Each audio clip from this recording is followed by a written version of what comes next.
یہ بے شرمی کی انتہا نہیں ہے. خون کے آنسو رونے کی بات میں کہہ رہا ہوں آپ کے سامنے, خون کے آنسو کی بات رونے کی بات میں کہہ رہا ہوں. ہمارا مسلمان حکمت مصلحت کے نام پر آج دین کو 4 پیسے بھی نہیں, 1 پیسے کے حصے بھی نہیں سمجھا چلے, 1 پیسے کی حیثیت بھی نہیں. 1 پیسے کے میں سمجھتا ہوں, اللہ معاف کرے اس میرے جملے کو, اگر چپل گم گیا تو بندہ روتا ہے, لیکن نماز چھوٹ گئی اللہ مجھے ناراض ہو گیا تو آنکھوں سے آنسو نہیں نکلتے اس کی. رونے کی بات ہے یہ. تو بھٹ پانی لو, ڈوب کر مر جاؤ اپنی زندگی پہ افسوس کرتے ہوئے, ڈوب کر مر جانا ہمیں.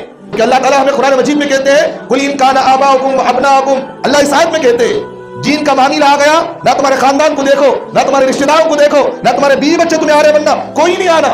اللہ سے رسول کی محبت کے معنی لے لے. اللہ اسی آیت کے نیچے کہتے ہیں جو بندہ دین کے معاملے میں دنیا داروں کو مقدم رکھے, اللہ کہتے ہیں واللہ لا يحب المفسدین, اللہ فاسقوں سے محبت نہیں کرتا. میں ایک جملہ کہتا ہوں آپ کے سامنے, گستاخی معاف ہے. اگر یہی گستاخیاں ہماری زندگی میں آئے, عبادتوں کے اندر گستاخیاں آئے, کل کے دن کہیں ایسا نہ ہو کہ ہماری آنے والی نسل مسجدوں میں بیٹھ کر شراب پیے گی. آج ہو رہا نہیں ہو رہا ہے چیزیں, یہ ساری چیزیں ہو رہی ہیں, یہ آپ کی آنکھوں سے یہ سب چیزیں اوجھل ہیں, آپ کو معلوم نہیں ہے یہ سب چیزیں نہیں ہو رہی ہیں, بول کر ساری چیزیں ہو رہی ہیں. گزشتہ جمعہ میں نے آپ کے سامنے کہا تھا رمضان کے مہینے میں سود خور اگر کوئی دعوت کر رہا ہے یا کوئی جو ہے کسی کو کٹ بانٹ رہا ہے, اگر کسی کا عقیدہ غلط ہے, اس کا اسلام کے اندر منافق ہے, انہیں اس کے نہیں ملا کر کھڑے رکھو ہو, حد درمی کے ساتھ مستورہ جا کر ملا کر کھڑ کر مانگ رہے. یہ اتنی بے غیرتی ہماری زندگی میں آئی کہاں سے, یہ آئی کہاں سے ہماری زندگیوں کے اندر. آپ کے سامنے جملہ میں کہتا ہوں, اگر بولنے والے بھی خاموشی اختیار کر لے, اگر بولنے والوں کو بھی خاموش کر دیا جائے کہ تم حق نہ بولا جائے, تم جو ہے لوگوں کے سامنے ان کی غلطیوں پر نہ ٹوکو, تم صرف لوگوں کو اچھائی کی دعوت دو, تو قرآن سے اس جملے کو نکال دیا کرو جس جملے میں اللہ نے شراب کو حرام کیا ہے. اللہ بولے نہیں بولیا ہے قرآن کے اندر حرمت علیکم المیتۃ والدم ولحم الخنزیر, اللہ نے اس میں ترتیب بتایا. شراب کو حرام کیا, اللہ نے زنا کو حرام کیا, جوے کو اللہ نے حرام کیا, اللہ نے زنا کو حرام کیا ہے. اللہ تبارک و تعالیٰ نے ڈرگس اور گانجے اس طرح کی بے حیا کو اللہ نے حرام قرار دیا ہے. اگر ہم اپنا چاہتے ہیں کہ حضرت صرف عبادت کی جو ہے تلقین کرو, یہ چیزیں چھوڑ دو, لوگوں کے درمیان صرف عبادت آ گئی تو خود بخود چھوٹ جائے گی, یہ ذہن سے بات نکال دینا, ہمیں نکال دو یہ چیزیں.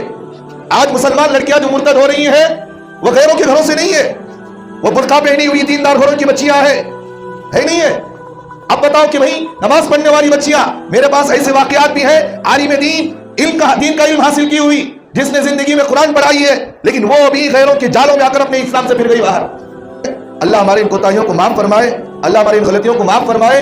ہمارے زندہ رہتے ہوئے یہ سب چیزیں جو ہو رہی ہیں, یہ ہماری خاموشی اختیار کرنا, کہیں ایسا نہ ہو کہ اللہ قیامت میں ہمیں اٹھائے اور پوچھے کہ تمہارے زندہ ہوتے ہوئے یہ برائیاں ہو رہی تھی لیکن تم نے پھر بھی خاموشی اختیار کی. اللہ اگر ہم سے پوچھے تو کیا کریں؟ کنتم خیر امۃ اخرجت للناس تأمرون بالمعروف وتنہون عن المنکر. اللہ کہتے ہیں اس امت کو ہم نے یہ خود سے نکلی نہیں بلکہ ہم نے اس کو نکالا ہے. کیا نکالا ہے؟ اللہ کہہ رہے ہیں اخرجت للناس, ہم نے لوگوں میں سے تم کو نکالا ہے, چن کر نکالا ہے, زبردستی نکالا ہے, تمہیں اس لیے نکالا ہے تاکہ تم لوگوں کو اچھائی کا حکم کرو, برائی سے روکو.